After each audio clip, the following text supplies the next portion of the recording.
பிரபல நடிகரின் மகள் என்ற அடையாளத்தோடு சினிமாவில் நடிக்கத் தொடங்கியவர் நடிகை வனிதா விஜயகுமார். மின்னல் வந்து செல்வது போல் சினிமாவில் நுழைந்து பின் உடனே காணாமல் போனார்.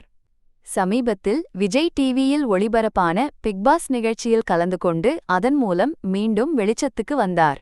இந்த நிகழ்ச்சிக்கு பின் தொடர்ந்து ஆக்டிவாக சினிமாவில் பயணித்து வருகிறார். நடிகை வனிதா தனது மகள் ஜோவிகா தயாரிப்பில் மிஸ்ஸஸ் மற்றும் மிஸ்டர் என்ற படத்தை இயக்கியுள்ளார். இந்நிலையில் இந்த திரைப்படத்தின் ப்ரமோஷனில் கலந்து கொண்டு நடிகை வனிதா பேசிய விஷயம் தற்போது பேசுபொருளாகியுள்ளது. அதில் அவர் என்னுடைய மகள் ஜோவிகா மிஸ்ஸஸ் அண்ட் மிஸ்டர் திரைப்பட இசை வெளியீட்டு விழாவில் கலந்து கொண்டபோது பாவாடை தாவணி அணிந்திருந்தார். அப்போது அவரின் இடுப்பு தெரிகிறது என்று சொல்லி சிலர் விமர்சித்து இருந்தனர்.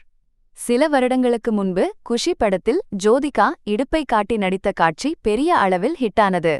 அதன் மூலம் அவர் பிரபலமும் ஆனார்.